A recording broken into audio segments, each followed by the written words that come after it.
Hi everyone, and welcome to today's video. Today's video is going to walk you through how to weave your ends of the Persian tile. This is the octagon, but you can do the same technique for all the pieces. So this will be a quick one for you to learn how to finish off your tiles. So let's go. So this is how we're going to do it. I know some people do prefer to use it with a needle, but I like to use my crochet hook to weave in my ends. So basically how we are going to start off is by going from outside to inside. I feel like this is the easiest way to do it and keep it kind of neat.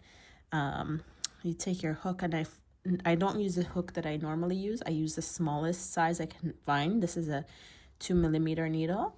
So with that, it makes it easier to go through. So the reason why I use a hook and not a needle is because with the needle, you will need a longer tail. Whereas my tails are not too long. If you have a longer tail, then it could be, you could do the needle, but I find it easier to do it with a shorter tail and a crochet hook. So you find a direction that you think will be suitable to go through. So because the yarn is pointing that way, I like to go in the opposite direction to maintain a hold. So I'll go through from here. So these stitches here, I'll go right through, finding a comfortable place that will let me wiggle in and get as close to the yarn as possible. Once I get here, wrap it around and then pull it through. That didn't go all the way through, so we do that again. Wrap it around, pull it through,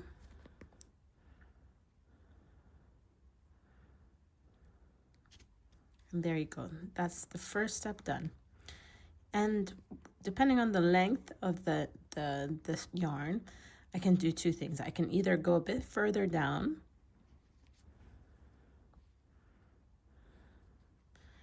and then what I do is go in the opposite direction in order to secure this so that it doesn't get loose.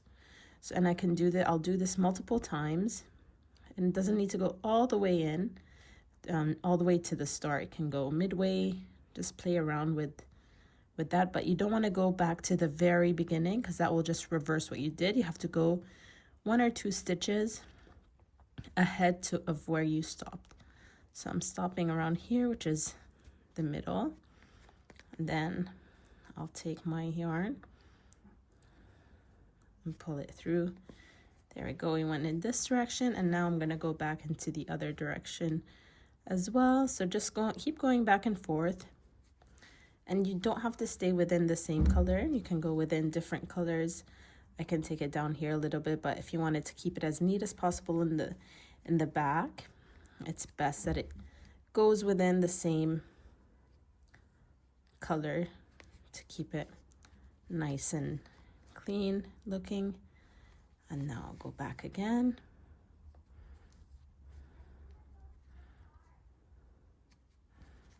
A little more. I can either cut my yarn or keep going till the yarn is not very visible anymore. If you have a little piece left like this, what I like to do is to just tuck it in. So you can tuck it in with the needle, or you can keep going back and forth. So there you go. And that's the first part done. Then I'll cut this little part here. And then you do the same thing across all of them. So here, where can I find another? So those are already done. So for this, for example, I'll show you the same thing.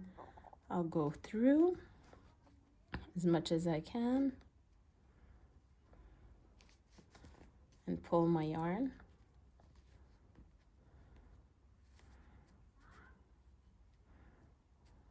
Until it's not visible. And there you go, that's it. Over here, I'll do the same, but this time I'm gonna go through here. Because of all the gaps here, it might be a bit difficult. So I'm just gonna go through here.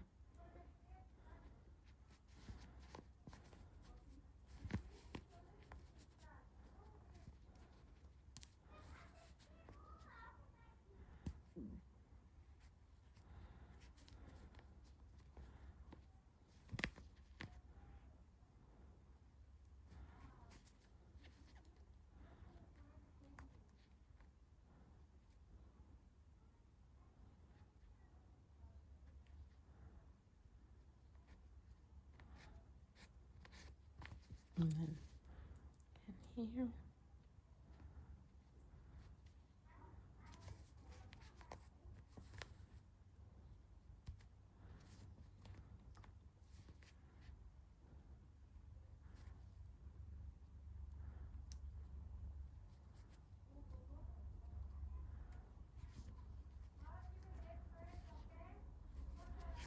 And then once it's secure, I go back.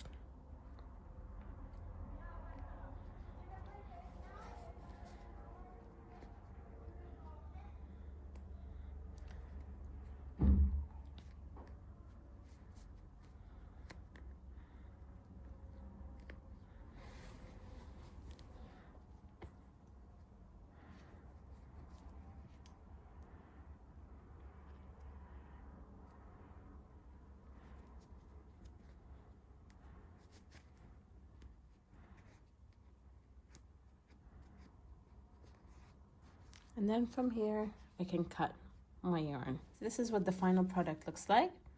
As a final stage, I will be blocking my little octagons, and I do the same with all the pieces just to make sure they're flat and consistent. So this is what I'll be doing.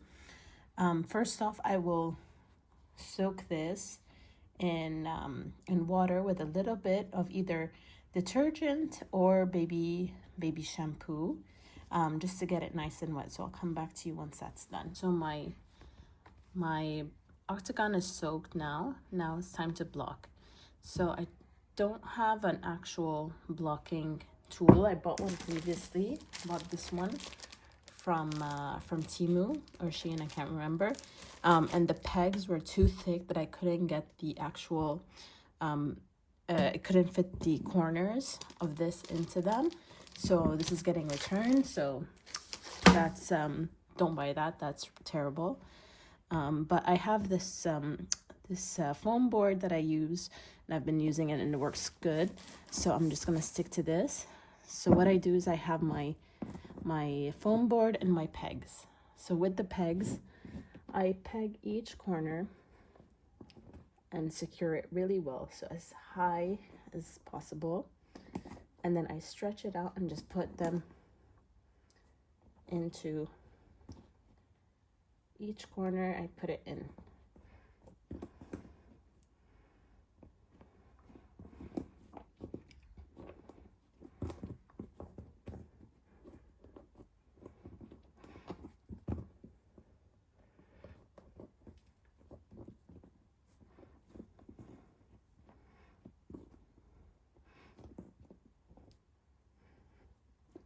So my corners are secured, but look, if you see here, the sides are not very straight. So what I also do is I also stretch this out a little bit. And in the center, I put in a peg.